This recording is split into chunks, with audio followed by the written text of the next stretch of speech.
പരിസരങ്ങളിലെ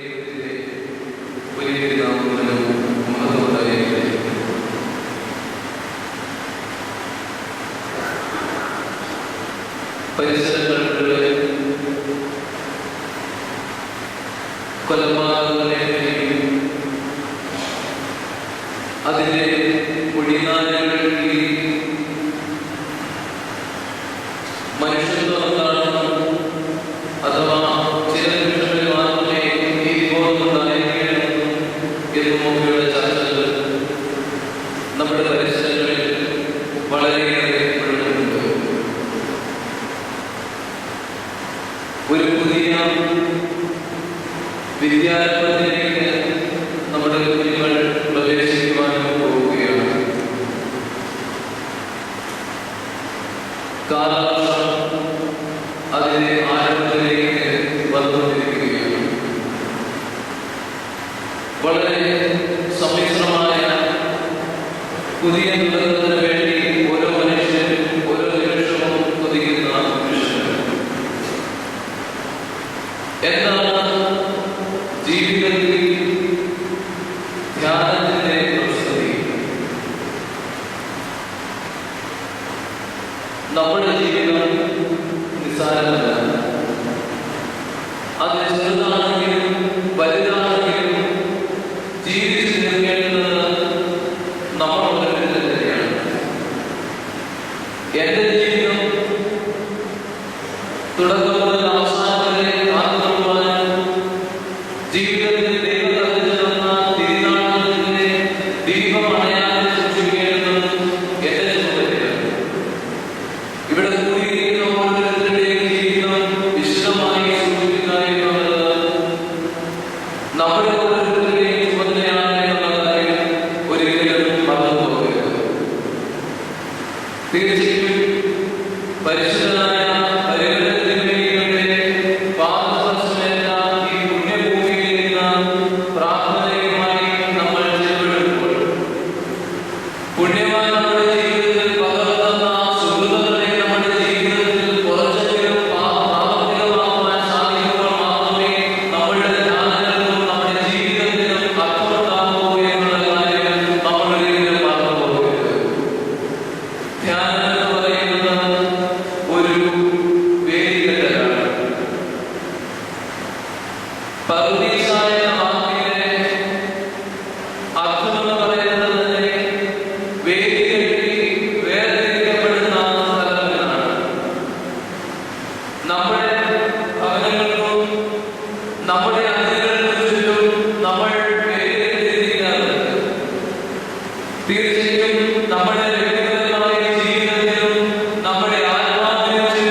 ഇന്നത്തെ ദിവസത്തിലെ സഭാപിതാക്കന്മാർ കൊടുക്കുന്നവരെ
നമ്മൾ ഓരോരുത്തരും സൗന്ദര്യമുള്ളവരാണ്. കാരണം ദൈവത്തിന്റെ തേജസ് നമ്മുടെ ഓരോരുത്തരുടെയും ജീവിതത്തിൽ നമ്മളെ ചുറ്റുന്നുണ്ട്. തീർച്ചയായും ഈ ചുറ്റുന്ന തേജസ്സിനെ സംരക്ഷിക്കുകയും അതിനെ കൂടുതൽ ഉജ്ജ്വലിപ്പിക്കുവാനും നമ്മൾ ബാധ്യതരാണ് എന്നുള്ള കാര്യം നമ്മൾ മറന്നു പോകരുത്. ദൈവത്തിന്റെ തേജസ് ഒരല്പസമയത്തേക്ക് നഷ്ടമാകുന്ന അഥവാ ജീവിതത്തിലെ നിരാശയുടെ, പ്രതിസന്ധികളുടെ, വേദനകളുടെ നടുവിൽ ദൈവതേജസ്സിനെ മറന്നു പോകുന്ന ഒരു വലിയ പ്രവാചകനെ പറ്റിയാണ് നമ്മൾ ഇന്ന് ധ്യാനിക്കുന്നത്. പ്രവാചകന്റെ വാക്കുകൾ ഇങ്ങനെയാണ്: ഇപ്പോൾ മതി യഹോവേ, എന്റെ പ്രാണനെ എടുത്തുകൊള്ളണമേ. ഞാൻ എന്റെ പിതാക്കന്മാരെക്കാൾ നല്ലവനല്ലോ. ഇപ്പോൾ മതി യഹോവേ, എന്റെ പ്രാണനെ എടുത്തുകൊള്ളണമേ. രാജാക്കന്മാരുടെ പുസ്തകം 19-ാം അധ്യായം 4-ാം വാക്യം.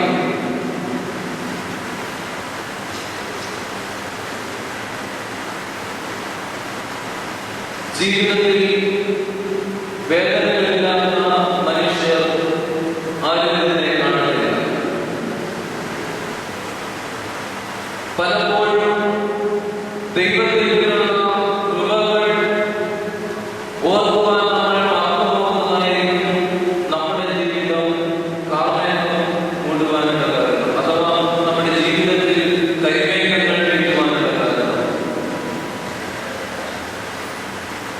ഓരോ നിമിഷവും ധ്യാനാത്മകമായി ജീവിക്കുമ്പോൾ മാത്രമേ ജീവിതത്തിന്റെ മുമ്പിൽ അടിഞ്ഞുകൂടിയിരിക്കുന്ന കരികൾ മാറുകയും ദൈവകൃപ നമ്മുടെ ജീവിതത്തിൽ പ്രകടമാവുകയും ചെയ്യും. നമ്മുടെ നാട്ടുപുറങ്ങളിലേക്ക് ചിന്തിക്കാം. കുറച്ചു നാൾ മുമ്പ് വരെ നമ്മുടെ നാട്ടുപുറങ്ങളിലൊക്കെ കടകളൊക്കെ ഉണ്ടായിരുന്നു. ഇന്നത്തെ പോലെ നിയോൺ ബൾബുകളൊന്നുമല്ല അന്നത്തെ കടകളെ അലങ്കരിച്ചത്. ചിമ്മിനി വിളക്കുകൾ അന്ന് സ്വാഭാവികമായിരുന്നു. നമ്മുടെ വീടുകളിലും ഉണ്ടായിരുന്നു ചിമ്മിനി വിളക്കുകൾ. മണ്ണെണ്ണ കുറെ കുറഞ്ഞു കഴിയുമ്പോൾ വെള്ളത്തിൽ ചുറ്റുമുള്ള ഗ്ലാസ് കരിപ്പുരട്ടത് ഉള്ളിലെത്ര പ്രകാശത്തെയാൽ വെളിയിൽ കാണുവാൻ സാധിക്കുന്നില്ല.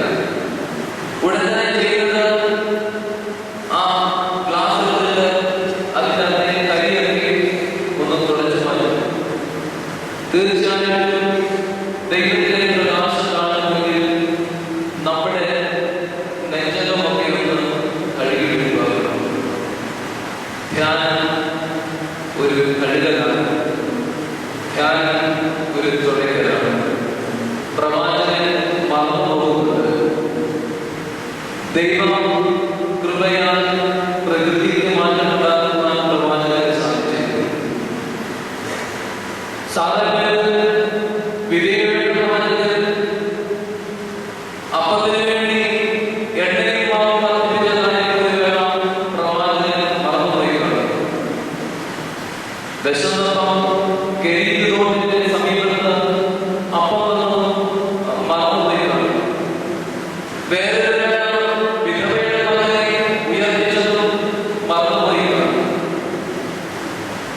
ഒരുപക്ഷെ കഴിഞ്ഞ ദിവസങ്ങളിൽ ആകാശത്ത് നിന്ന് ദൈവം അഗ്നി ഇറക്കി ആഗ്രഹിച്ചതും മറന്നുപോയിട്ടുണ്ട്.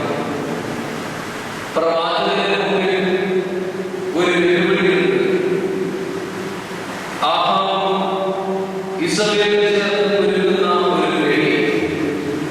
തീർച്ചയായിട്ടും നമ്മുടെ ജീവിതത്തിലും ദൈവകൃപയുടെ തണലിൽ നിന്ന് ചൂരച്ചെടിയുടെ തണലിലേക്ക് പോകുവാനുള്ള കാര്യവും ദൈവകൃപ മറന്നു പോകുന്നതാണോ എന്ന് ഞാൻ സംശയിച്ചു പോവുകയാണ്. അതുകൊണ്ട് ലോകത്തിന്റെ തണലിൽ നിന്ന് ദൈവത്തിന്റെ തണലിലേക്ക് മാറാനാണ് ഏലിയാ പ്രവാചകൻ നമ്മെ ഒന്നാമതായി പഠിപ്പിക്കുന്നത്. ഞാൻ എന്റെ പിതാക്കന്മാരെക്കാൾ ഒട്ടും നല്ലവരല്ലോ എന്ന് പറഞ്ഞുകൊണ്ട്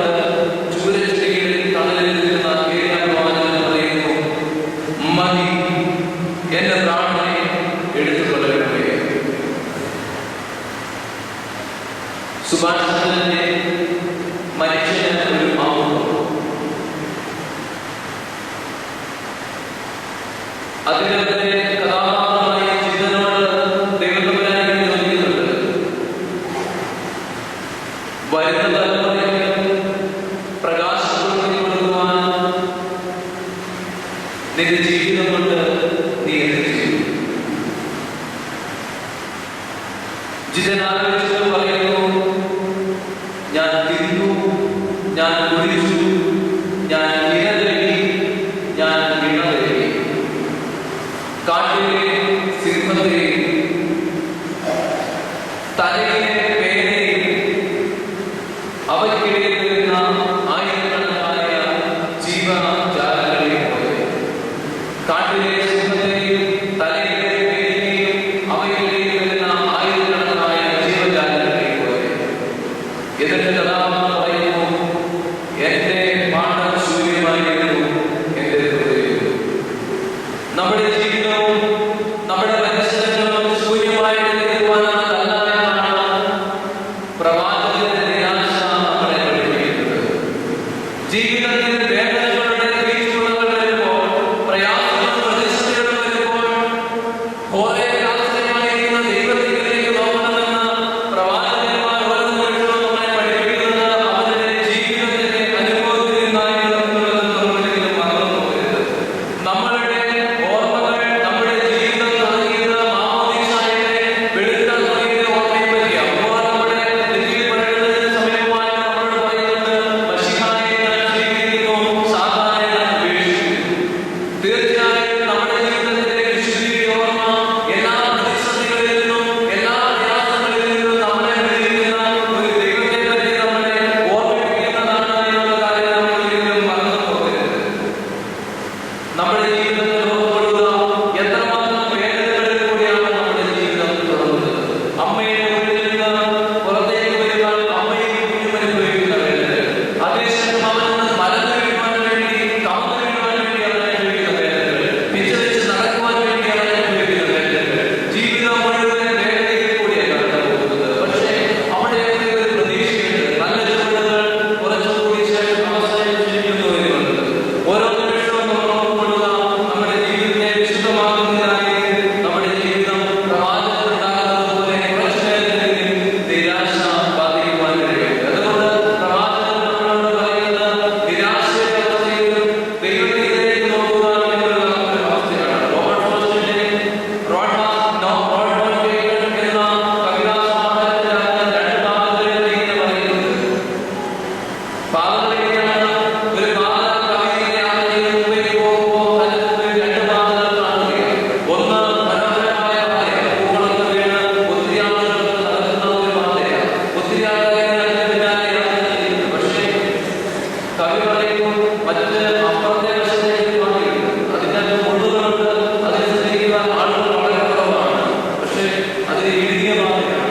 കവി തിരഞ്ഞെടുക്കുന്നത് ഈ മുള്ളുകൾ നിറഞ്ഞ പാതയാണ്. കാരണം തന്റെ പിന്നാലെ വരുന്നവരുടെ മുമ്പിൽ നിന്ന് മുള്ളുകളെ എടുത്ത് മാറ്റുക എന്നുള്ളത് നമ്മുടെ ഓരോരുത്തരുടെയും ചുമതലയാണ് എന്ന കാര്യം അദ്ദേഹം ഓർക്കുകയാണ്.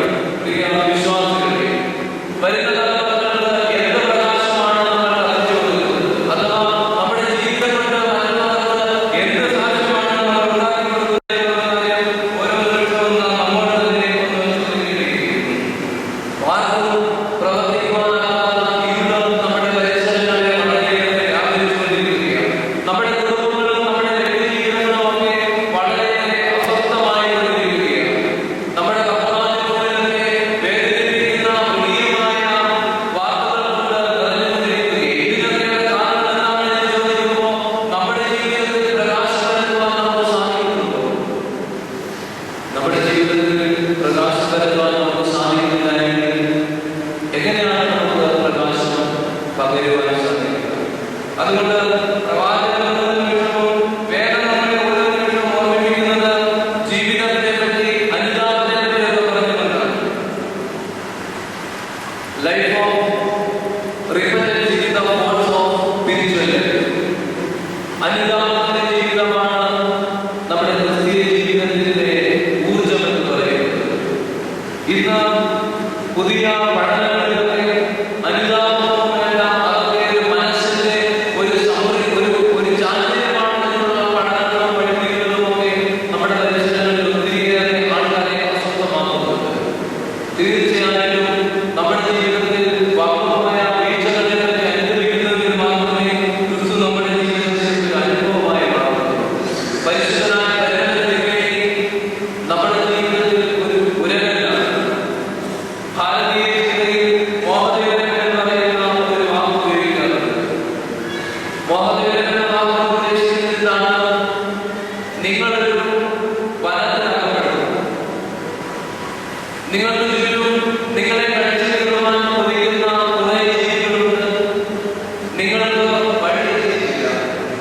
നിങ്ങൾ ഒരിക്കലും ശരിയായ സ്ഥാനത്ത് എത്തുവാൻ പോകുന്നില്ല. അതേസമയം നിങ്ങൾക്ക് ഒരു ഗുരുവുണ്ടെങ്കിൽ, വഴിയറിയാവുന്ന ഒരു മനുഷ്യന്റെ കൂടെയുണ്ടെങ്കിൽ, ഉറപ്പായിട്ടും നമ്മൾ എത്തുന്ന ഭാവിയിലും വഴിയിലെ വേദനകളും പ്രതിസന്ധികളും ഒക്കെ അവൻ അറിയുകയും ചെയ്യും. നമ്മുടെ പ്രശ്നം എന്ന് പറയുന്നത് നമ്മുടെ മോഹത്തിന്റെ ജീവൻ ബാധിച്ചതുകൊണ്ട് നമുക്ക് ഒന്നും തിരിച്ചറിയാൻ സാധിക്കുന്നില്ല. നമ്മൾ അകപ്പെടുക തന്നെ ചെയ്യും. പൊന്നു വെള്ളി നോക്കിയുള്ള ദൈവാലയത്തിലേക്കുള്ള യാത്രകൾ ആ മുടന്തനായ ജീവിതത്തിൽ ദൈവാലയത്തിലേക്ക് അവരെ എത്തിക്കുന്നില്ല. മറിച്ച് ദൈവാലയത്തിന് മുമ്പിൽ നിന്ന് ലഭിക്കുന്ന ചില നാണയങ്ങൾ കൊണ്ട് അവന്റെ ജീവിതം സംതൃപ്തിയായി പോവുകയും നമ്മുടെ ജീവിതം ഒരിക്കലും ദൈവാലയത്തിന്റെ ദർശനത്തിൽ നിന്നുള്ള സമ്പാദ്യങ്ങൾ കൊണ്ട് തീരേണ്ടതല്ല. മറിച്ച് ക്രിസ്തുവിനെ നമ്മുടെ ജീവിതത്തിൽ ഒരു യഥാർത്ഥമായ അനുഭവമാക്കി മാറ്റണമെന്നുള്ളതാണ് വളരെ സത്യമായിരിക്കുന്നത്. അതുകൊണ്ട് അനുതാപത്തിനുള്ള ഒരു നമ്മുടെ ഓരോ ജീവിതത്തിലും ഓരോ നിമിഷത്തിലും അനുതാപമുള്ളവരായിരിക്കണമെന്നാണ് പറയുന്നത്. അതുകൊണ്ടാണ് നമ്മുടെ പരിശുദ്ധന്മാർ എപ്പോഴും പറയുന്നത്, കർത്താവേ പാപിയായവരോട് കരുണ തോന്നണമേ എന്നുള്ള പ്രാർത്ഥന ആവർത്തിച്ച് ചൊല്ലിക്കൊണ്ടിരിക്കണം. നമ്മുടെ മുഖത്ത് കൈകളിട്ടുണ്ടെങ്കിൽ വരികളിട്ടുണ്ടെങ്കിൽ ഒരിക്കലും നമ്മൾ മുഖം കണ്ണാടി ഉടച്ചു കളയാറില്ലല്ലോ. മറിച്ച് നമ്മൾ മുഖം കഴുകാറില്ലയോ. പലപ്പോഴും നമ്മളിന്ന് കണ്ണാടിയെ ഉടച്ചു കളഞ്ഞിട്ട് നമ്മുടെ മുഖം സുന്ദരമാണെന്ന് സ്വയം വ്യക്തമായി ചിന്തിച്ചു കൂട്ടുകയാണ്. ഒരിക്കലും നമ്മുടെ ജീവിതം അനുഗ്രഹപ്രദമായി പോകുന്നില്ല. മറിച്ച് നമ്മുടെ ജീവിതത്തിലെ കുറവുകളെ തിരിച്ചറിഞ്ഞ് ഓരോ നിമിഷവും അനുതാപത്തോടുകൂടി പ്രാർത്ഥിക്കുവാൻ സാധിക്കണം. അതാണ് സംഗീതകാരൻ പ്രാർത്ഥിക്കുന്നത് പോലെ, ദൈവമേ ദുർബലമായ ഹൃദയത്തെ സൃഷ്ടിച്ച് സ്ഥിരമായ രാജാവേ എഴുതുക. സ്ഥിരമായിട്ടുള്ള ഒരു ജീവിതമാണ് നമ്മുടെ ഓരോരുത്തരുടെയും ജീവിതത്തിൽ ഉണ്ടാകേണ്ടതെന്നാണ് ഓരോ നാമവും ഓരോ സമയവും നമ്മൾ ഓർത്തുകൊണ്ടിരിക്കുന്നത്. നമ്മുടെ ജീവിതത്തിൽ അന്ധകാരമാണ് നമ്മളെ പിടിക്കുന്നതെങ്കിൽ തീർച്ചയായിട്ടും നമ്മുടെ പരിസരങ്ങളിലും ആ അന്ധകാരം കാണുന്നതിന് യാതൊരു മാറ്റവുമില്ല. കഴിഞ്ഞ ദിവസങ്ങളിൽ പത്രമാധ്യമങ്ങൾ റിപ്പോർട്ട് ചെയ്ത ഒരു ശാസ്ത്ര പ്രതിഭാസമുണ്ടായിരുന്നു.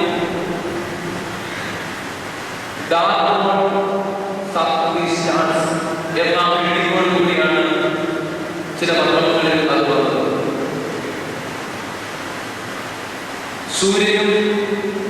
സൂര്യനെ പോലെയുള്ള നക്ഷത്രങ്ങളും കുറെ വർഷങ്ങൾക്ക് ശേഷം അതിന് കത്തുവാൻ ആവശ്യമായ ഇന്ധനം നഷ്ടപ്പെട്ട് കറുത്ത ദ്വാരങ്ങളായി, കറുത്ത നക്ഷത്രങ്ങളായി തീരും. ഈ കറുത്ത നക്ഷത്രങ്ങളുടെ പ്രത്യേകത എന്ന് പറയുന്നത് പ്രകാശത്തിന്റെ കണിക പോലും അതിന്റെ അകത്ത് കാണുന്നില്ല.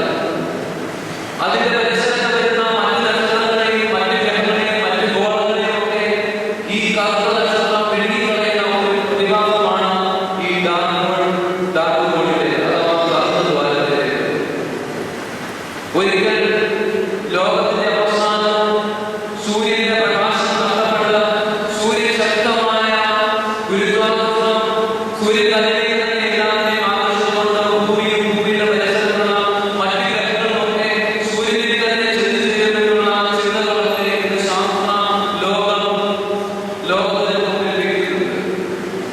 കഴിഞ്ഞ ദിവസം ഈ കഥകൾ ഏകദേശം 10,000 വർഷങ്ങൾക്ക് മുമ്പ് ഇന്നത്തെ വേദചരിത്രത്തെക്കാളും പഴയ ഒരു സംഭവമാണ് പത്രങ്ങൾ റിപ്പോർട്ട് ചെയ്യുന്നത്.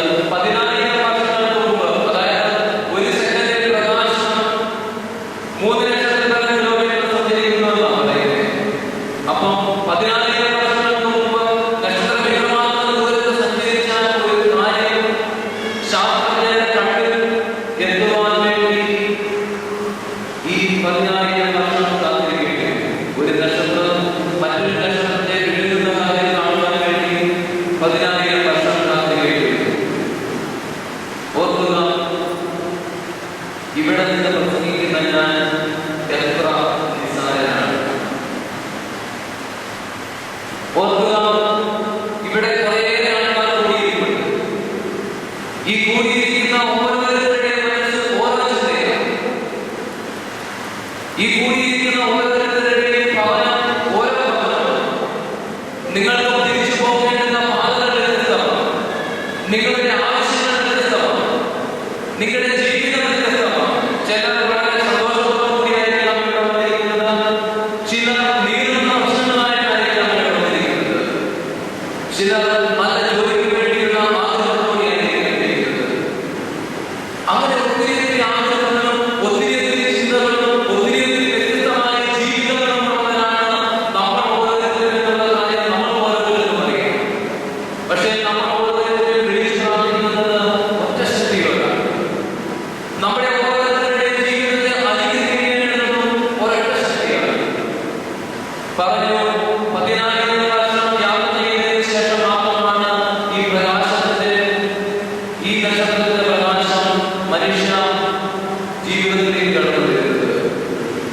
ദൈവം വലിയവനാണ്.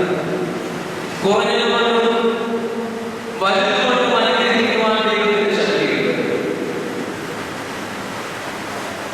നമ്മുടെ വേദനകൾ, കണ്ണീരുകൾ, പ്രയാസങ്ങൾ തീർച്ചയായിട്ടും ദൈവത്തിന്റെ സന്നിധിയിൽ നിന്ന് ഒരു ഉത്തരം കിട്ടുന്നത് ചെയ്യും. അതിനാദ്യമായിട്ട് പ്രവാചകനോട് തട്ടിയെഴുന്നേറ്റ് പറയുന്നത്, നിനക്ക് ദൂരയാത്ര ചെയ്യുവാൻ പറ്റും. നിരാശയോടുകൂടി പ്രത്യാശയില്ലാതെ വേദനകൾ കൊണ്ട് ഏതോ മരുഭൂമിയിലെ ചുവരച്ചെടിയിൽ നിരാശനായി ആത്മഹത്യ ചെയ്യണമെന്നുള്ള ആഗ്രഹത്തോടുകൂടി ഇരിക്കേണ്ടതല്ല.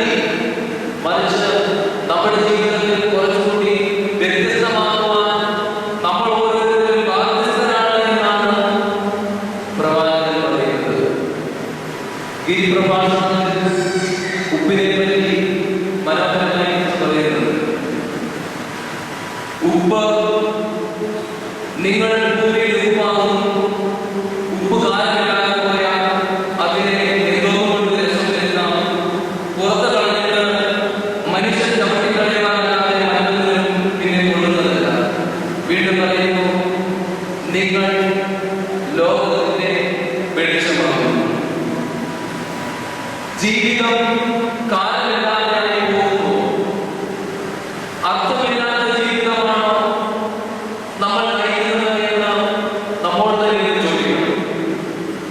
ഉപ്പ്, അതിന്റെ ഉപ്പ് രസം എന്ന് പറയുന്നത് അതിന്റെ ഉള്ളിൽ തന്നെ അടങ്ങിയിരിക്കുന്നത്. ഉപ്പ് രസമില്ലാത്ത ഉപ്പിനും ഉപ്പ് രസമുള്ള ഉപ്പിനും ഒറ്റ രൂപമേ കാണുന്നു. പക്ഷേ അതിന്റെ ഗുണം അറിയണമെങ്കിൽ അത് രുചിച്ച് നോക്കണം. പലപ്പോഴും പ്രകാശം പരത്തുവാൻ നമുക്ക് സാധിക്കാതെ അന്ധകാരത്തിന്റെ അവസ്ഥയിൽ ആയിരിക്കുമ്പോൾ പ്രവാചകൻ നമ്മോട് വീണ്ടും പറയുന്നത്, പ്രവാചകനോട് ദൈവം പറയുന്നത്, നിങ്ങൾക്ക് ദൂരയാത്ര ചെയ്യുവാനുണ്ട്.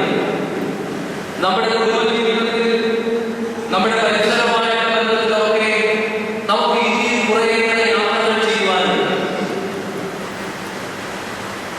കുറച്ചുകൂടി നല്ല മനുഷ്യരായി തീരുക എന്നുള്ളതാണ് നമ്മോട് ദൈവം പറയുന്നത്.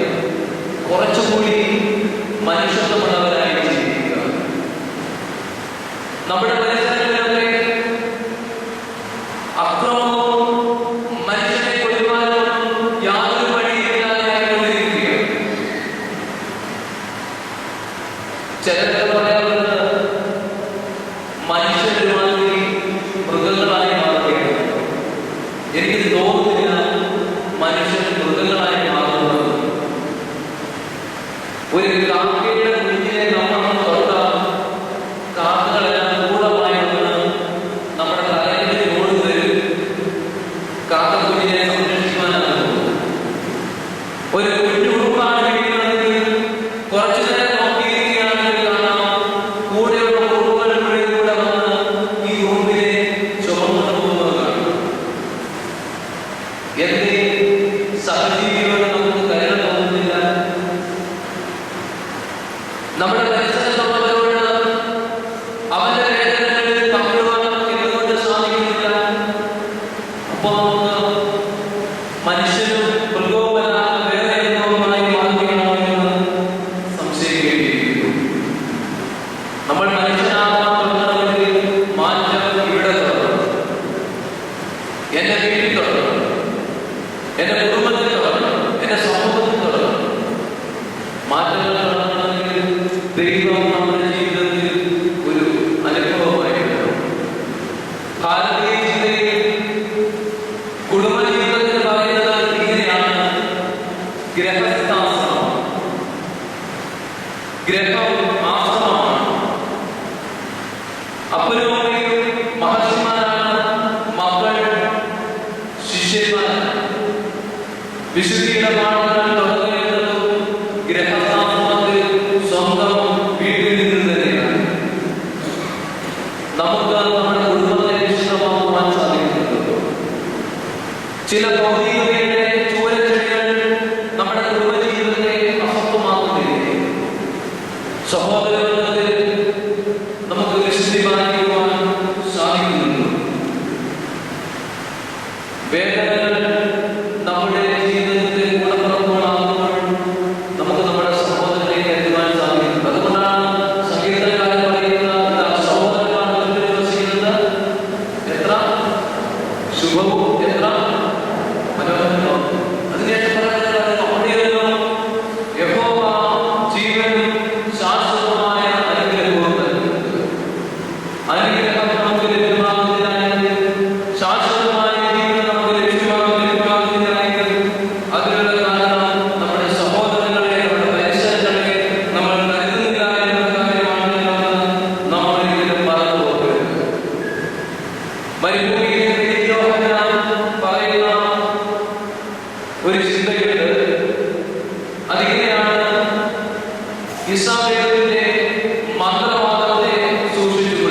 ഇസ്രായേലിലെ മന്ത്രവാദത്തെ സൂക്ഷിച്ചുകൊള്ളുകയും രാജാക്കന്മാരുടെ ഇതുമായി ബന്ധപ്പെട്ടുകൊണ്ട് പ്രവാചകനെ നിന്നുകൊണ്ട് തന്നെത്താൻ വിട്ടുകളഞ്ഞ ആഹാബിനെ പോലെ ഒരുത്തൻ ഉണ്ടായിട്ടില്ല. അവന്റെ ഭാര്യ ഇസബേൽ അവനെ അതിനായി ഉത്സാഹിപ്പിച്ചിരുന്നു. ഒരു കുടുംബത്തിന്റെ തകർച്ചയാണ് ഇവിടെ അടിവരയിട്ട് നമ്മുടെ മുമ്പിൽ അവതരിപ്പിക്കുന്നത്. എന്നിട്ട്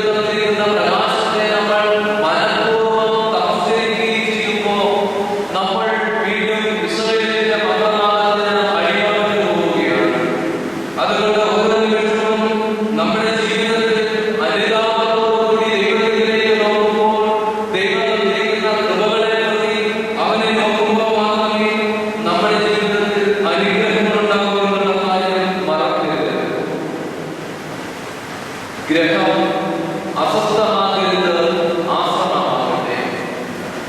നമ്മുടെ ജീവിതത്തിൽ നമ്മൾ കുറച്ചുകൂടി സമയം നമ്മുടെ കുഞ്ഞുങ്ങൾക്കായി, നമ്മുടെ കുടുംബത്തിനായി കൊടുക്കേണ്ടിയിരിക്കുന്നു. ഓരോരുത്തരും സ്വന്തമായിട്ട് ഒരു ലോകം തയ്യാറാക്കി അതിനകത്ത് ജീവിക്കുമ്പോൾ ഭക്ഷണമേശയിൽ പോലും നമുക്ക് ഒരുമ നഷ്ടപ്പെട്ടുകൊണ്ടിരിക്കുകയാണ്. നമ്മളുടെ മൊബൈൽ ഫോൺ, നമ്മളുടെ ലാപ്ടോപ്പ്, നമ്മളിരിക്കുന്ന വസ്ത്രവും, നമ്മളണിയുന്ന ആഭരണങ്ങളും, നമ്മൾ ഉപയോഗിക്കുന്ന സുഗന്ധദ്രവ്യങ്ങളുമൊക്കെ നമ്മളെ പരസ്പരം അകറ്റിക്കൊണ്ടിരിക്കുകയാണ്. എന്റെ ഇഷ്ടവും നിന്റെ ഇഷ്ടവും ഒക്കെ ഒരിക്കലും യോജിക്കാതെ പോകുമ്പോൾ നമ്മുടെ ജീവിതമൊക്കെ വളരെയേറെ അസ്വസ്ഥമായിക്കൊണ്ടിരിക്കുകയാണ്. പ്രകാശം നമ്മുടെ പരിസരങ്ങളിൽ നഷ്ടമായിക്കൊണ്ടിരിക്കുകയാണ്. ഇവിടെ നിന്നുള്ള ഒരു തിരിച്ചുപോക്കിന്റെ അവസ്ഥയെ മാത്രമേ നമ്മുടെ ജീവിതത്തിലെ ദൈവത്തിന്റെ അടുത്തേക്ക് കുറച്ചുകൂടി അടുക്കുവാൻ സാധിക്കുമെന്നുള്ള കാര്യം നമ്മൾ ഓരോരുത്തരും ഓർത്തുകൊള്ളുക. പ്രകാശം നമ്മുടെ ഓരോരുത്തരുടെയും ഉള്ളിൽ തന്നെയാണ് ഉണ്ടാകേണ്ടതെന്ന കാര്യം മറന്നുപോകരുത്.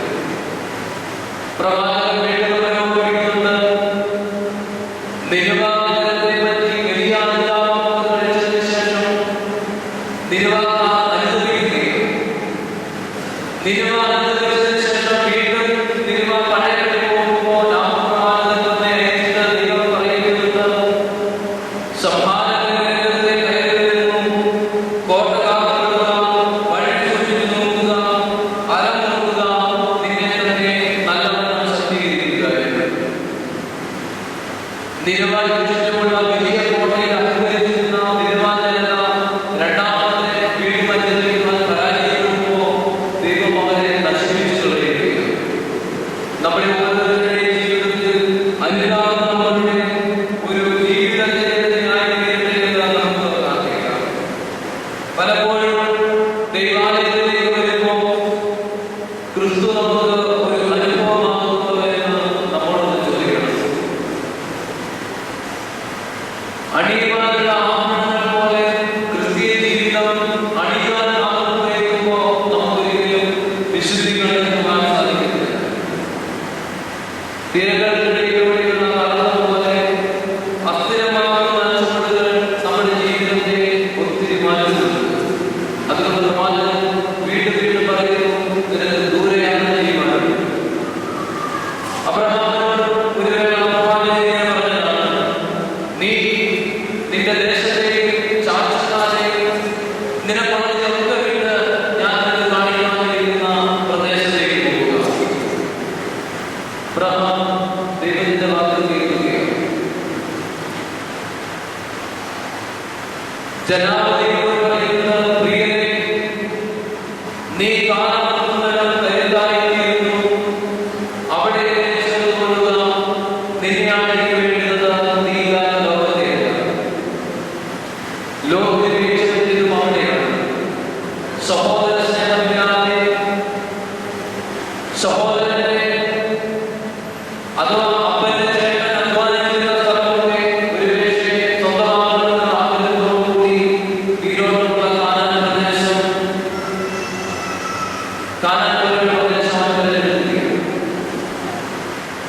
അതിനെ പറയുന്നത് അത് ദൈവത്തിന്റെ നോട്ടമായിരുന്നു. വീണ്ടും പറയുന്നു, ലോകത്തിന്റെ കൂടാരം സോദോമിലേക്ക് മാറി എത്തിച്ചു. സോദോമിലേക്ക് കൂടാരം മാറി പറഞ്ഞാൽ ജീവിതത്തിൽ പടിപടിയായിട്ട് വീഴ്ചകൾ സംഭവിക്കുക എന്ന് തന്നെയാണ്. നമ്മുടെ ജീവിതത്തിലും ഒരുപക്ഷെ പഠനത്തിന്റെ പ്രതാപത്തിന്റെ സൗന്ദര്യത്തിന്റെ ഒക്കെ പിന്നാലെ പോയിട്ട് ജീവിതത്തിൽ വീഴ്ചകൾ സംഭവിച്ചിട്ടുണ്ട്.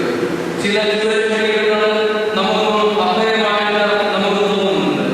അതുകൊണ്ട് ഈ ചുവടുകളുടെ ചുവടിൽ നിന്ന് വെളിയിലേക്ക് വരുന്ന അവസ്ഥയെ മാത്രമേ ക്രിസ്തു നമ്മുടെ ജീവിതത്തിൽ ഇടപെടൂ എന്നുള്ള കാര്യം നമ്മൾ മറന്നു പോകരുത്. ഈ ചുവടുകളുടെ തലയിൽ നിന്ന് നമുക്ക് മാറണമെങ്കിൽ നമ്മുടെ ജീവിതത്തിൽ നാം തന്നെ വെളിയിലിരുന്ന് മാറ്റം വരുത്തിയിരിക്കും. അതിന് നമ്മുടെ ജീവിതത്തിൽ കുറച്ചുകൂടി ക്രിസ്തുവിന് അനുകൂലമായിട്ട് വളരുവാനുള്ള ഒരു ചുമതലയുണ്ട്. നമ്മുടെ പരിസരങ്ങളൊക്കെ ഒത്തിരി ചൂട് നിറഞ്ഞുകൊണ്ടിരിക്കുകയാണ്. നമ്മുടെ പഴയ ജീവിത ശൈലികളൊക്കെ നമുക്ക് നഷ്ടമായിക്കൊണ്ടിരിക്കുകയാണ്. ഇന്നത്തെ നമ്മുടെ കുഞ്ഞുങ്ങളൊക്കെ വലിയ കണ്ണാടികൊണ്ടിരിക്കുകയാണ്. നമ്മൾ കഴിക്കുന്ന ഭക്ഷണം ഇപ്പോൾ ബ്രാൻഡഡ് ഫുഡാണ്. കുഞ്ഞുങ്ങൾക്കും മാതാപിതാക്കൾക്കും ഒരുപോലെ തന്നെ നമ്മുടെ ഭക്ഷണത്തെ വിശുദ്ധീകരിക്കാനും നമ്മുടെ പരിസരത്തെ വിശുദ്ധീകരിക്കാനും നമ്മുടെ ജീവിതത്തെ ഒത്തിരി നശിപ്പിച്ചുകൊണ്ടിരിക്കുക. നമ്മുടെ ആരോഗ്യവും നമ്മുടെ പരിസരവും ഒക്കെ ഒരുപോലെ നശിച്ചുകൊണ്ടിരിക്കുകയാണ്. നമ്മുടെ വീടുകൾക്ക് ചുറ്റും നമ്മൾ തലയോടുകളായി നമ്മുടെ പ്രകൃതിയോട് നമ്മൾ കൂടുതൽ കാണിച്ചുകൊണ്ടിരിക്കുകയാണ്. ഇവിടെയൊക്കെ നമുക്ക് ഒരു തിരിച്ചുവരവിലെന്ന ആഹ്വാനത്തിലേക്ക് നാം നമ്മളിലേക്ക് ചോദിക്കുകയാണ്. നേരത്തെ നമ്മുടെ നാട്ടുപുറത്തെ മാവുകളിലൊക്കെ ഉണ്ടാകുന്ന നാട്ടുമാങ്ങ വലിയ വലിപ്പമില്ലായിരുന്നുവെങ്കിലും ഒത്തിരി മധുരവും അധികം പുഴുവൊന്നുമില്ലാത്തതായിരുന്നു. പക്ഷേ ഇന്ന് നമ്മുടെ പരിസരങ്ങളിലൊക്കെ ഇതൊക്കെ മാറിക്കൊണ്ടിരിക്കുകയാണ്. നമ്മുടെ വിലപ്പുറത്ത് വാങ്ങിക്കുന്ന മാങ്ങയെ നിറച്ച് പുഴുക്കളാണ് നമ്മുടെ ഉള്ളുപോലെ. തീർച്ചയായും ഒരു ജ്ഞാനം എന്ന് പറയുന്നത് ഉള്ളിലെ പുഴുക്കളെയൊക്കെ പുറത്തേക്ക് അനുഭവമാണ്. മരുന്നിനെ പറ്റി പറയുന്നത് ഉള്ളിൽ പ്രകാശിക്കുമ്പോൾ മാത്രമേ നമുക്ക് നമ്മുടെ ദൈവങ്ങളെ പറ്റി ബോധമുണ്ടാവുകയാണ്. നമ്മുടെ പഴയ ഓടുകളെ വീടിനകത്തൊക്കെ നല്ല ഇരുട്ടുണ്ട്. പക്ഷേ ഈ ഇരുട്ടിന്റെ അകത്തൂടെ ചെറിയ പ്രകാശം കടന്നു വരുമ്പോൾ നമുക്ക് കാണുവാൻ സാധിക്കും ഈ പ്രകാശത്തിന്റെ നേടുകളിൽ പ്രകാശത്തിന്റെ വഴികളിൽ ഒത്തിരി പൊടിപടലങ്ങൾ ബാധിച്ചിരിക്കുന്നത്. അനുതാപം അതാണ്. ദൈവം നമ്മുടെ ഉള്ളിലേക്ക് ഒരു പ്രകാശമായി എത്തുമ്പോൾ നമ്മുടെ ഉള്ളിലെ തിന്മകളെ നമ്മൾ തിരിച്ചറിയുകയും അതിനെ നമ്മൾ പുറത്താക്കുകയും ചെയ്യുന്നതാണ് യഥാർത്ഥമായിട്ടുള്ള അനുതാപം. ഈ അനുതാപം എന്റെ മുഴുവൻ ജീവിതത്തിലും എന്റെ പരിസരങ്ങളിലും ഒക്കെ ഉണ്ടായിരിക്കും. പണ്ടുകാലത്ത് നമ്മുടെ വേദികളൊക്കെ ഊതിയിരുന്നു. കാരണം നമ്മുടെ വേദികളൊക്കെ നമ്മൾ പണ്ടുകൊണ്ടിരുന്നത് ഇന്നത്തെ പോലെ കോൺക്രീറ്റ് വേദികളൊന്നുമല്ല. ചെമ്പരത്തി, ചെത്തി, അതുപോലെ തന്നെ പൂമരങ്ങൾ കൊണ്ടുവരുന്നത് നമ്മുടെ വേദികൾ പണ്ടുവരുന്നത്. അന്ന് നമ്മുടെ വീട്ടിലേക്ക് ഒരു അതിഥി വരുമ്പോൾ നമ്മുടെ തൊട്ടപ്പുറത്തെ വീട്ടിൽ നിന്ന് അവിടുത്തെ പലഹാരങ്ങളും കറികളും ഒക്കെ എത്തിച്ചിരുന്നു. അവിടെ ഒരു സാഹചര്യം ഉണ്ടായിരുന്നു, ഒരു ഒരുമയുണ്ടായിരുന്നു. ഇന്ന് നമ്മുടെ വീടുകൾ വീട് പണിയുന്നത് പോലെ നമ്മൾ ഉണ്ടാകുന്നു. കാരണം നമ്മൾ 10 സെന്റ് നല്ല വിലയില്ല, 5-10 സെന്റ് സ്ഥലമാവട്ടെ വീട് പണിയുന്നത് പോലെ നമ്മൾ ചെയ്യും. എന്റെ കാര്യത്തിൽ ഒന്നി ഉള്ളതിൽ വീടും അല്ലെങ്കിൽ പിച്ചിട്ട് പൊട്ടിച്ചിടും. അതോടുകൂടി അയൽപക്കവുമായിട്ടുള്ള ബന്ധവും അവസാനിക്കും. ഇങ്ങനെ സ്വഭാവ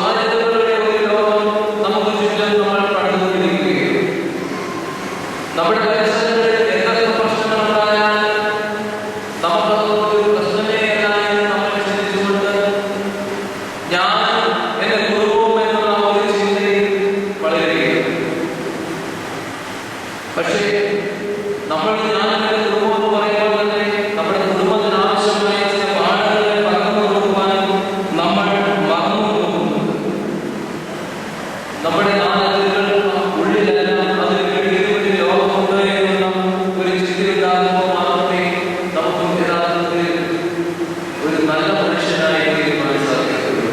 അതിന് കുറച്ചുകൂടി നമ്മൾ വളരുക തന്നെ വേണം. കുറച്ചുകൂടി വളരണമെങ്കിൽ നമ്മുടെ ഉള്ളിൽ നമ്മളൊരു തിരുത്തൽ ശക്തിയായിട്ട് വളരാനിരിക്കുന്നു. ഈ സ്വപ്നജ്ഞാനത്തിന്റെ ഉടനെ വരുന്നതാണ്. അവൻ എന്നും ദൈവാലയത്തിലേക്ക് വരുമ്പോഴും അവൻ ആഗ്രഹിക്കുന്നത് ദൈവാലയത്തിൽ നിന്ന് ലഭിക്കുന്ന കുറച്ച് നാണയങ്ങളാണ്. അവൻ ഒരിക്കൽ പോലും ആഗ്രഹിച്ചിരുന്നില്ല ദൈവാലയത്തിന്റെ അകത്തേക്ക് പ്രവേശിക്കുന്നത്. ഒരു ബാലനെ നടന്നു പോവുകയാണ്. നടന്നു പോകുമ്പോൾ ബാലന് വഴിയിലുണ്ടെന്ന് ഒരു ഓട്ടനാണയം കിട്ടുന്നുണ്ട്. പിന്നീട് കഥാകൃത്തിക്കാണ് പറയുന്നത്, ആ ബാലൻ ഒരിക്കലും മുകളിലേക്ക് നോക്കിയില്ല. അവൻ ആവശ്യം വഴിയിൽ കിടക്കുന്ന കുറെ നാണയങ്ങളും കുറെ ചില്ലുകഷ്ണങ്ങളും ഒക്കെയാണ്. അവന്റെ ജീവിതാന്തത്തിൽ അവന്റെ ശേഷിപ്പ്, അവന്റെ പാഠത്തിലുണ്ടായിരുന്ന കുറെ ഓട്ടനാണയങ്ങൾ മാത്രമാണ്. ഈ ലോകത്തിന്റെ പിന്നാലെ നമ്മൾ പലപ്പോഴും പോകുമ്പോൾ, ന്യായമല്ലാത്ത ധനത്തിന്റെ പിന്നാലെ നമ്മൾ പലപ്പോഴും പോകുമ്പോൾ, നമ്മുടെ ജീവിതത്തിന്റെ ശേഷിപ്പ് പത്രമായി തീരുന്നതും ചില ഓട്ടനാണയങ്ങൾ മാത്രമാണ്. അതുകൊണ്ട് ഹൃദയത്തിൽ ദൈവത്തെ വഹിക്കുവാൻ സാധിക്കണം. ഹൃദയത്തിൽ ദൈവത്തെ വളർത്തിയെടുക്കുവാൻ സാധിക്കണം. അതിന് നമ്മുടെ ജീവിതത്തിൽ കുറച്ചുകൂടി വ്യത്യസ്തരാകുന്നത്.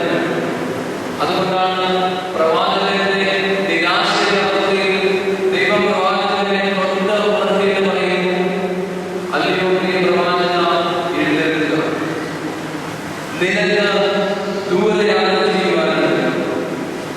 അല്ലയോ പ്രവാചക, എഴുന്നേൽക്കുക, നിനക്ക് ദൂരെ യാത്ര ചെയ്യുവാനുണ്ട്. കനലിരിക്കുന്ന ഒരു അപ്പം എടുത്തു കൊടുത്തിട്ട് ആ അപ്പത്തിന്റെ കരകൊണ്ട് പ്രവാചകൻ 40 ദിവസം ദൈവത്തിന്റെ പർവ്വതമായ ഹോറേബോളം ഓടുന്നതായിട്ടാണ് പിന്നീട് നമ്മൾ കാണുന്നത്. നമുക്കും ദൂരെ യാത്ര ചെയ്യുവാനുണ്ട്. പ്രകാശം ഗുഹയിൽ നിന്നത് ഒരുപക്ഷെ ഗുഹയിലെ പൊടിപടലങ്ങളിൽ തന്നെയായിരിക്കും. നിങ്ങളൊരു മരത്തിന്റെ ചോരനായിരിക്കുന്നെങ്കിൽ തീർച്ചയായിട്ടും മരത്തിന്റെ തണല് പ്രകാശം പതിക്കുന്നതിന് വിഘാതമാകും.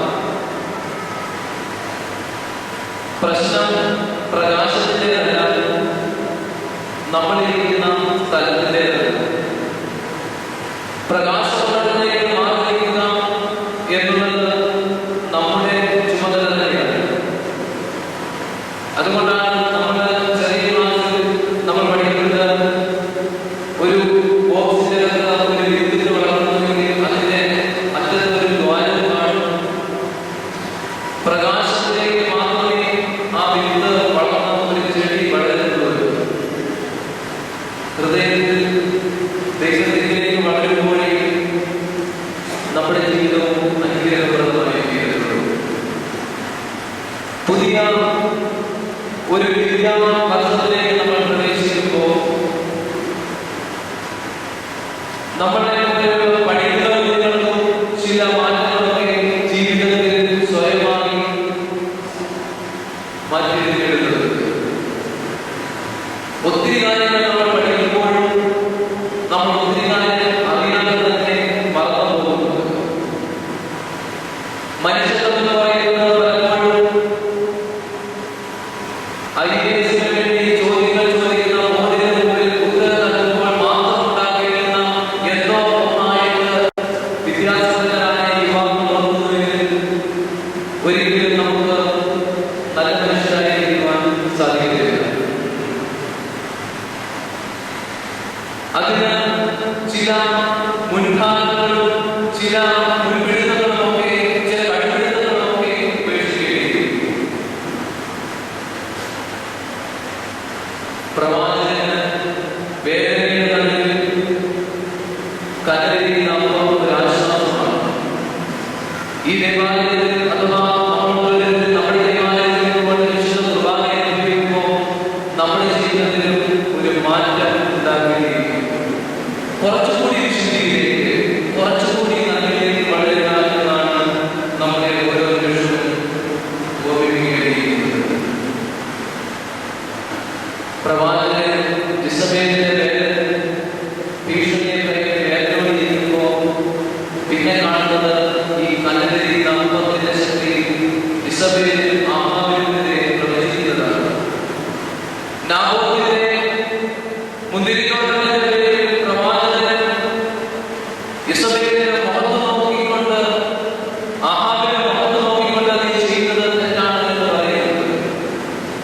പ്രിയ വിശ്വാസികളെ, തിന്മയുടെ മുഖത്തേക്ക് നോക്കുവാൻ, തിന്മയുടെ മുഖത്തേക്ക് നോക്കി അതിനെ ഞാൻ കീഴടക്കില്ല എന്ന് പറയുവാനുണ്ടെങ്കിൽ നമുക്ക് ആത്മവിവേകം ഉണ്ടാകേണ്ടിയിരിക്കുന്നു. സാധാരണ കൊരകന്മാരെ പിടിക്കുവാൻ വേണ്ടി ഒരു സൂത്രപ്പണി ചെയ്യുന്നത്, ഒരു ബോക്സ് എടുക്കും, ബോക്സിനകത്ത് ഒരു കൈ മാത്രം കേറാവുന്ന ഒരു ദ്വാരം എടുക്കും. എന്നിട്ട് ബോക്സിനകത്ത് കുറച്ച് പഴങ്ങളോ അഥവാ പലവർഗ്ഗങ്ങൾ എടുക്കുകയും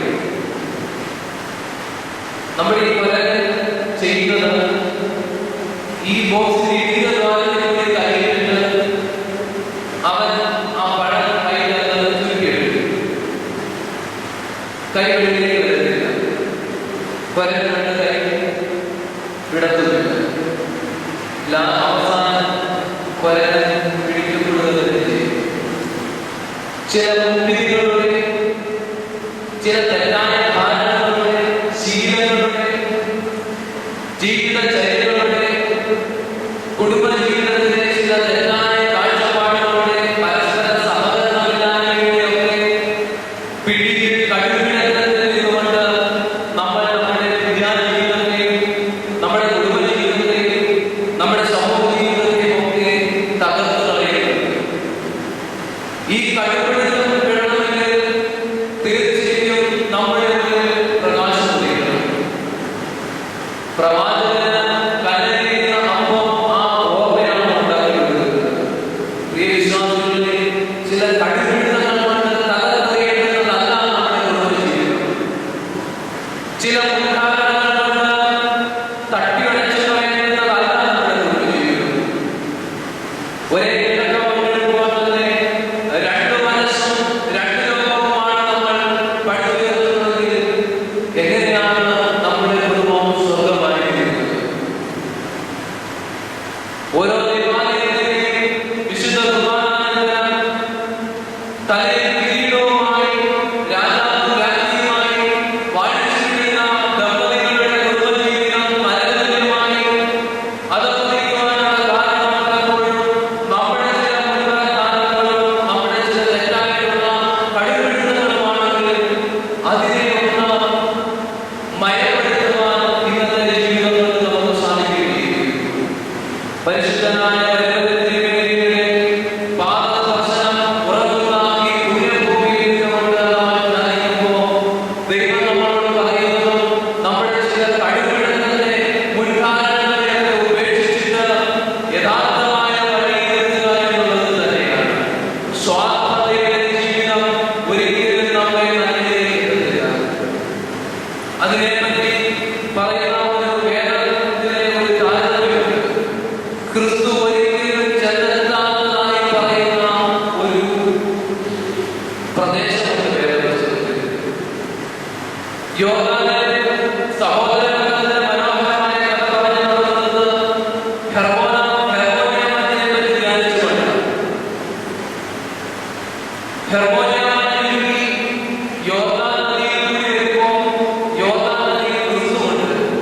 ക്രിസ്തുവിൽ നിന്ന് സ്നാനം കഴിക്കുന്ന ക്രിസ്തുവിനെ സ്നാനം കഴിക്കുന്ന യോഹന്നാൻ സ്നാപകനുണ്ട്. അവിടെ അനേക രോഗികളുണ്ട്, അവർക്ക് സൗഖ്യം കിട്ടുന്നുണ്ട്. യോഹന്നാൻ വീണ്ടും ഗലീലയിലേക്ക് വരുമ്പോൾ കാറ്റുണ്ട്, കോളുണ്ട്. പക്ഷേ കാറ്റും കോളുമാകുന്ന പടകിന്റെ അകത്ത്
നമ്മുടെ സ്ഥാനാർത്ഥി ഉത്തരം പറയുന്നത് മുഴുകുടിയാണ്. പാമ്പെന്ന് പറഞ്ഞാലും ഓലപ്പാമ്പെന്ന് പറഞ്ഞാലും മുഴുകുടിയെന്നുള്ള ചിന്തയിലേക്ക് പോവുകയാണ്. എനിക്ക് തോന്നുന്നു നമ്മൾ പഠിക്കുന്നത് നട്ടലില്ലാത്ത ജീവിയും പാമ്പാണ്. നമ്മുടെ നട്ടല് നഷ്ടപ്പെടുമ്പോൾ നമ്മുടെ രസങ്ങളിലൊക്കെ ആൾക്കാർ പാമ്പായിട്ട് കിടക്കുന്നുണ്ട്. അത് ഓലപ്പാമ്പായാലും വേണം, അല്ലാത്ത പാമ്പായാലും വേണം. ഈ കഴിഞ്ഞ ദിവസം എന്റെ സുഹൃത്ത് തമാശ പറഞ്ഞ ഇപ്പം പഠന പറഞ്ഞത് 400 രൂപ കൊടുക്കാൻ 2 കുപ്പി കിട്ടും. 2 കുപ്പി വെള്ളം ഒഴിച്ചിട്ട് ആ 2 കുപ്പി വരെ നേരെ റേഷനറി കൊടുക്കുക 4 രൂപ കിട്ടും. 2 രൂപയ്ക്ക് 2 രൂപ അരിക്കും, 2 രൂപ സേവ് ചെയ്യാൻ പറ്റും. നാട് രക്ഷപ്പെടാത്തതാണ് കാര്യമില്ല. എത്രമാത്രം പണം വന്നാലും ആൾക്കാർക്ക് പുതിയ പുതിയ സൂത്രപ്പണികൾ കാണിക്കുക. ചുമ്മാ നമ്മുടെ നാട്ടിലെ ദാരിദ്ര്യം മാറുന്നൊന്നും എനിക്ക് തോന്നുന്നില്ല. മാറേണ്ടത് നമ്മൾ തന്നെയാണ്. വേദനിക്കുന്നവരെ സഹായിക്കാൻ പോയിട്ട് സ്വന്തം കുടുംബത്തെ കരുതുവാൻ സാധിക്കുന്നില്ലെങ്കിൽ ഇത് എങ്ങനെയാണ് നമ്മുടെ ജീവിതം നിസ്വാർത്ഥമാക്കാൻ സാധിക്കുന്നത്? ഈ വചനത്തിൽ ഇപ്പോൾ പറയാറുള്ളത് കുടുംബജീവിതം എന്ന് പറയുന്നത് ഒരു അസറ്റിക് ലൈഫാണ്. ഈ അസറ്റിക് ലൈഫിന്റെ പ്രധാനപ്പെട്ട ഒരു കാര്യം എന്ന് പറയുന്നത് ജീവിതത്തിലെ അനുസരണവും ഡിസിപ്ലിനും ഒക്കെ.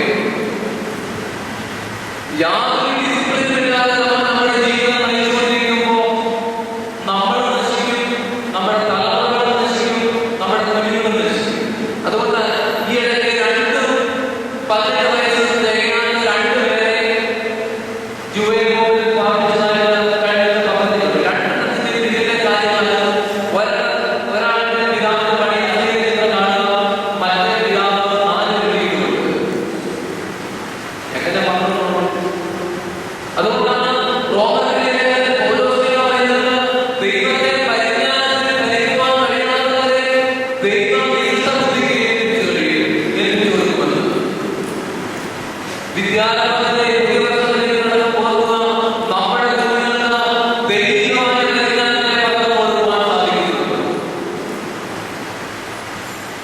ദൈവികമായ ജ്ഞാനം എന്തുവാ? ദൈവികമായ പരിജ്ഞാനം ഫിലോസഫിയുടെ ഇൻട്രൊഡക്ഷനിലാണ് ഫിലോസഫി പറയുന്നത്. ഫിലോസഫി എന്ന് പറഞ്ഞാൽ ആത്മാവിനെ അഥവാ നല്ലതിനോടുള്ള സ്നേഹം. ഈ നല്ലതിനോടുള്ള സ്നേഹം എന്ന് പറയുമ്പോൾ എന്താണ് നല്ലത് എന്നുള്ള ഒരു തെരഞ്ഞെടുപ്പ് നമ്മുടെ ഓരോരുത്തരുടെ ജീവിതത്തിൽ ഈ തെരഞ്ഞെടുപ്പുണ്ട്. നമ്മുടെ പഠനവും നമ്മുടെ സുഹൃത്തുക്കളും നമ്മൾ വായിക്കുന്ന പുസ്തകങ്ങളും നമ്മൾ കാണുന്ന ചാനലുകളും നമ്മൾ ഉപയോഗിക്കുന്ന സൈറ്റുകളും ഒക്കെ നമ്മൾ പലപ്പോഴും വിചാരിക്കുന്നത് നല്ലതാണ്, ഇത് നല്ലതാണ്, ഇത് വേണ്ടതാണ്. പക്ഷേ നമ്മളെ കൊണ്ടുവന്നിരിക്കുന്നത് മരണത്തിന്റെ വേദനകളുടെ തീരാത്ത അധപതനത്തിലാണെന്നുള്ള കാര്യം ഓർത്തുകൊള്ളുക. ഒരിക്കലും നമ്മൾ നിരീക്ഷണബുദ്ധിയുടെ ചട്ടുകളായി മാറരുത്. നമ്മൾ പറയുന്നത് ക്രിസ്തു വരാത്ത ഒരു നദിയെ പറ്റിയാണ്. യോർദാനെ പറ്റി പറഞ്ഞപ്പോഴും ഗലീലയെ പറ്റി പറഞ്ഞപ്പോഴും ക്രിസ്തുവിന്റെ സാന്നിധ്യമുണ്ട്. അതിങ്ങനെ ഒഴുകി ഒഴുകി വരുമ്പോൾ അത് ചെന്നെത്തുന്നത് മത്സ്യങ്ങൾ പോലെ ജീവിക്കാത്ത ചാവുകളിലാണ്. ചാവുകളിൽ ക്രിസ്തു എഴുതിയതായിട്ട് പറയുന്നില്ല. ചിലതിനെ പറ്റി പറയുന്നത് ചാവുകളിൽ സ്വാർത്ഥതയുടെ ക്രിയാത്മകമാണ്. ഒന്നിനും വെള്ളം കൊടുക്കാത്ത, ഒന്നിനും ജീവൻ കൊടുക്കാത്ത, ഒന്നിനും പോലും ജീവശ്വാസം പോലും നൽകാത്ത ചാവുകളിലെ മനുഷ്യരുടെ ക്രിസ്തു വന്നിട്ടില്ല എന്ന് പറയുമ്പോൾ സ്വാർത്ഥതയുടെ മനുഷ്യരുടെ ക്രിസ്തു വരുകയില്ല എന്നുള്ളത് തന്നെയാണ്. നമ്മുടെ ജീവിതത്തിൽ സ്വാർത്ഥതയാണ് നമ്മളെ ഭരിക്കുന്നത്. നമ്മുടെ ജീവിതത്തിലെ സ്വാർത്ഥതകളെ പുറത്താക്കുമ്പോൾ മാത്രമേ ക്രിസ്തു നമ്മുടെ ജീവിതത്തിൽ ഒരു അനുഭവമായി വിശുദ്ധമായി നമ്മുടെ ജീവിതത്തിൽ കടന്നത്. അതുകൊണ്ട് നിരാശയുടെ നനവിൽ നിന്ന് പ്രത്യാശയുടെ വാതിലുകളിലേക്ക് കടന്നു പോവുക എന്നാണ് ഈ പ്രവാചകൻ നമ്മളെ ഓർമ്മിപ്പിക്കുന്നത്. ഈ തടലിൽ മാറി പുതിയ മോഡലിലേക്ക് യാത്ര ചെയ്യാൻ പറയുമ്പോൾ അതിൻ്റെ അകത്ത് ഒരു കുരിശിന്റെ പാതയുണ്ട്. കുരിശ് നമ്മുടെ ഓരോരുത്തരുടെയും ജീവിതത്തിൽ അസ്വസ്ഥതയാണ്. പക്ഷേ കുരിശിൽ കൂടിയെല്ലാം രക്ഷപ്പെടുമെന്ന് ആരും വിചാരിക്കുകയില്ല. ഹാലേലൂയ പറയുന്നത് നിങ്ങൾ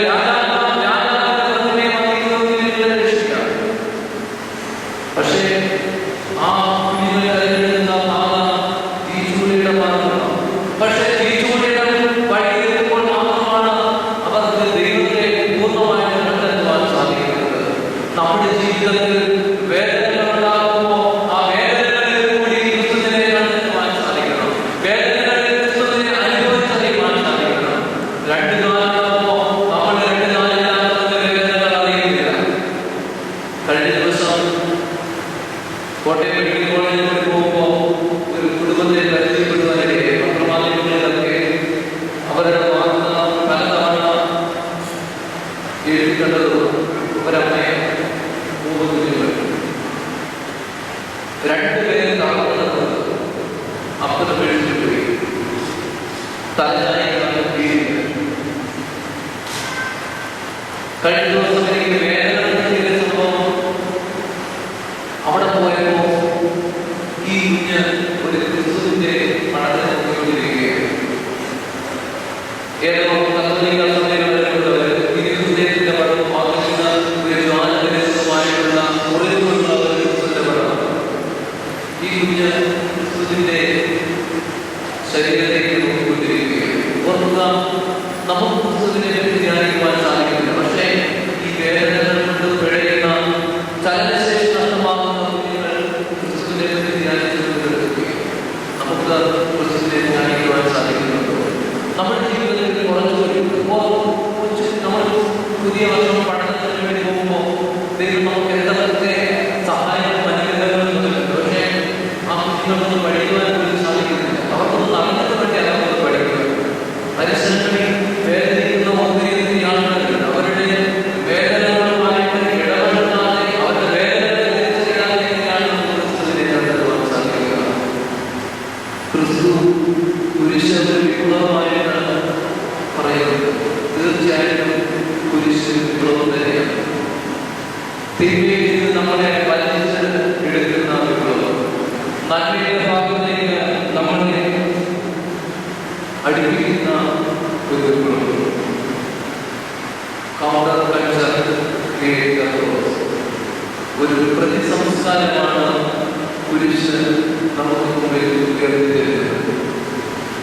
കുരിശിനെ ധ്യാനിക്കുമ്പോൾ തീർച്ചയായിട്ടും പ്രവാചകനെ പോലെ വേദനകളിലേക്ക് കടന്നു പോകും. ശാരീരികമായ വേദനകളാകാം, മാനസികമായ വേദനകളാകാം, കുടുംബത്തെ പറ്റിയുള്ള വേദനകളാകാം, മക്കളെ പറ്റിയുള്ള വേദനകളാകാം, സമൂഹത്തെ പറ്റിയുള്ള വേദനകളാകാം. പക്ഷേ ഒരു വേള നമ്മൾ ആ വേദനകളെ അതിജീവിക്കുക തന്നെ ചെയ്യും. കുരിശിൽ ഒരു മനുഷ്യനാണെങ്കിൽ നമുക്ക് ക്രൂശിക്കാം. പക്ഷേ അവരുടെ ആശയങ്ങളെ ക്രൂശിക്കുവാൻ ഒരു മനുഷ്യന് പോലും സാധിക്കുന്നില്ല. അതുകൊണ്ട് ഓരോ നിമിഷവും നമ്മുടെ ജീവിതത്തിൽ ഈ പ്രാർത്ഥനയുടെ അനുഭവമുണ്ടാകും. ദൈവമേ ഞങ്ങളെ വിശ്വസിപ്പിക്കണമേ. ദൈവമേ ദുർബലമായ സ്ഥിരമായ ആത്മാവിനെ പ്രവാചകനെ വേദനകളുടെ നൽകിയിരുന്നാൽ ദൈവം വലിച്ചെടുക്കുന്നതും ദൈവം വലിച്ചെടുക്കുന്നതും ഈ വേദനകളുടെ അവസ്ഥയിൽ നിന്നാണ് എന്നുള്ള കാര്യം നമ്മളൊരിക്കലും മറന്നു പോകാൻ കഴിയരുത്.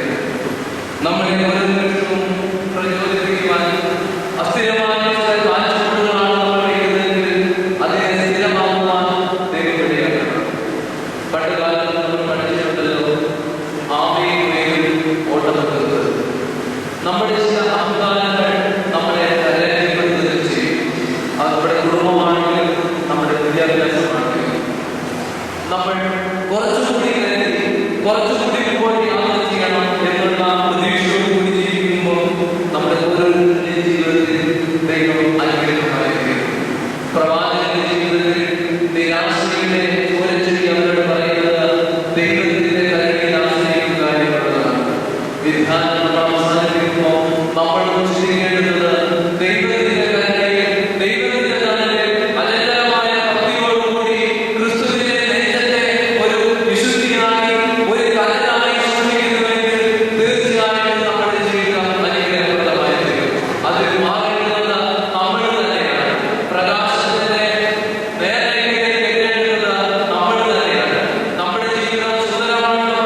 ധ്യാനത്തെ പ്രാർത്ഥനയാണ്.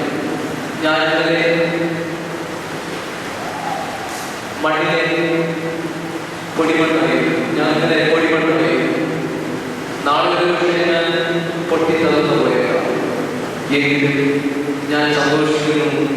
ഞാൻ പ്രകാശം വരുത്തുന്നു എന്നുള്ളത് നമുക്ക് പരിസരത്തിന് പ്രകാശം വരുത്താം.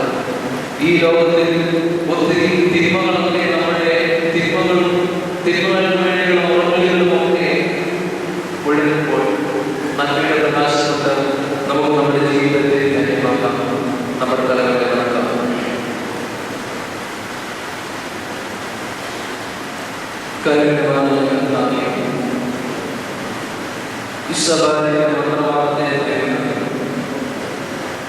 മരണം മാത്രം ആഗ്രഹിച്ചുകൊണ്ട് സൂര്യചന്ദ്രയിൽ തടഞ്ഞു കിടക്കുന്ന യെശയ്യാവിന്റെ ജീവിതത്തിൽ, ഏലിയാ പ്രവാചകന്റെ ജീവിതത്തിൽ ഈ പ്രകാശമാകുന്നത് പോലെ കല്ലെറിയുന്ന 50 ദശലക്ഷം കൊണ്ട് നിനക്ക് ദൂരെ യാത്ര ചെയ്യണമെന്ന് ഞങ്ങളെ പഠിപ്പിക്കുന്നു. ദൈവമേ, ഞങ്ങളുടെ ജീവിതത്തിൽ ഇനിയും ഒത്തിരി മുന്നേറുവാനുള്ളത് ഞങ്ങൾ അറിയുന്നു. തിന്മകളോട്, സമൂഹത്തോട്, തിന്മകളിൽ നൽകുവാൻ, സമൂഹത്തിൽ നന്മ ചെയ്യുവാനും, ഞങ്ങളുടെ കുടുംബത്തെ വിശുദ്ധമാക്കുവാനൊക്കെ ഞങ്ങൾ ഒത്തിരി മുന്നേറുന്നുണ്ട്. ഞങ്ങളുടെ സാഹചര്യങ്ങളുമായ ബന്ധത്തിൽ, ഞങ്ങളുടെ പ്രകൃതിയുമായ ബന്ധത്തിൽ, ഞങ്ങളുടെ വ്യക്തിപരമായ ജീവിതത്തിൽ ഒക്കെ ഒത്തിരി മുന്നേറുവാനുണ്ട്. ദൈവമേ, യോബിന്റെ ജീവിതത്തിൽ അവന്റെ ചുറ്റും തീമതിലായിരുന്നതുപോലെ ഞങ്ങളുടെ ജീവിതത്തിന് ചുറ്റും ഈ വിശുദ്ധിയുടെ വേരുകൾ, ഞങ്ങളുടെ ജീവിതത്തിൽ നികൃഷ്ടത്തിലേക്ക് പോകുവാനില്ലാതെ ദൈവത്തെ ദൈവികമായി ഓരോ നിമിഷവും ഞങ്ങളുടെ ജീവിതത്തിൽ പരിശുദ്ധി നിറയ്ക്കണം. കുരിശിലേക്ക് നോക്കുമ്പോൾ ഞങ്ങളുടെ ജീവിതത്തിലെ അസ്വസ്ഥതകളും പ്രയാസങ്ങളും ദുഃഖങ്ങളൊക്കെ എന്തിനാൽ ഉപേക്ഷിക്കുവാനും ഒരിക്കലും നശിക്കാത്ത പ്രകാശം വരുന്ന നക്ഷത്രങ്ങളെ ശോഭിക്കുവാനും ഞങ്ങളെ വാഴ്ത്തണമേ. ഈ ലോകത്തിലെ വെല്ലുവിളികൾ ഞങ്ങളുടെ ജീവിതത്തിലെ ചോദ്യചിഹ്നമായി അവശേഷിക്കുമ്പോൾ അതിനെതിരെ നിൽക്കുവാനും നഷ്ടങ്ങളുടെ ജീവിതം നയിക്കുവാനും ഞങ്ങൾക്ക് നൽകണം. ദൈവമേ, ദുർബലമായ ഹൃദയങ്ങളെ സൃഷ്ടിച്ച് സ്ഥിരമായ ആത്മാവിനെ തിന്മകളിൽ നിന്ന് ഞങ്ങളെ കോരിയെടുക്കണമേ. യേശുവേ, നിന്റെ നെഞ്ചത്തോട് നിന്റെ നെഞ്ചത്തെ ചൂടിനെ ലഭിക്കുവാനുള്ളതുമാണ് സ്നേഹത്തിന്റെ, സന്തോഷത്തിന്റെ, സമാധാനത്തിന്റെ ഒക്കെ ഞങ്ങളുടെ ജീവിതത്തിൽ നിറയ്ക്കണമേ.